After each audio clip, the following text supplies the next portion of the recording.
బీసీల హక్కుల సాధనకై ఈరోజు రాష్ట్ర వ్యాప్తంగా ఏదైతే బీసీ ఐక్య వేదిక బంద్కు పిలుపునిచ్చిందో అందులో భాగంగా కాంగ్రెస్ పార్టీ కూడా రాష్ట్ర వ్యాప్తంగా బంద్కు పిలుపునిస్తూ మద్దతు ప్రకటిస్తూ మన పిసిసి అధ్యక్షులు మహేష్ కుమార్ గౌడ్ గారు కూడా ఈ పూర్తిగా మద్దతు తెలియడంతో మా కాంగ్రెస్ పార్టీ శ్రేణులు కూడా పిలుపునివ్వడం జరిగింది। రాష్ట్ర వ్యాప్తంగా కాంగ్రెస్ పార్టీ శ్రేణులు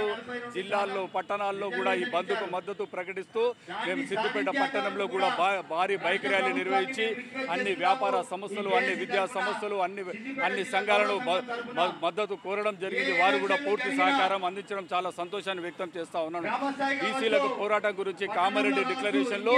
ఏదైతే 42% రిజర్వేషన్ కల్పించాలని చెప్పి మా యువ నాయకులు రాహుల్ గాంధీ గారి నేతృత్వంలో ఏదైతే ఒక ప్రకటన చేశారో దానికి కట్టుబడి కాంగ్రెస్ ప్రభుత్వం ఈరోజు పంచాయతీ ఎన్నికల్లో కూడా బీసీలకు 42% రిజర్వేషన్ కల్పించాలని ఈరోజు పోరాటాన్ని ఈరోజు బీసీలకు అండగా నిలబడితే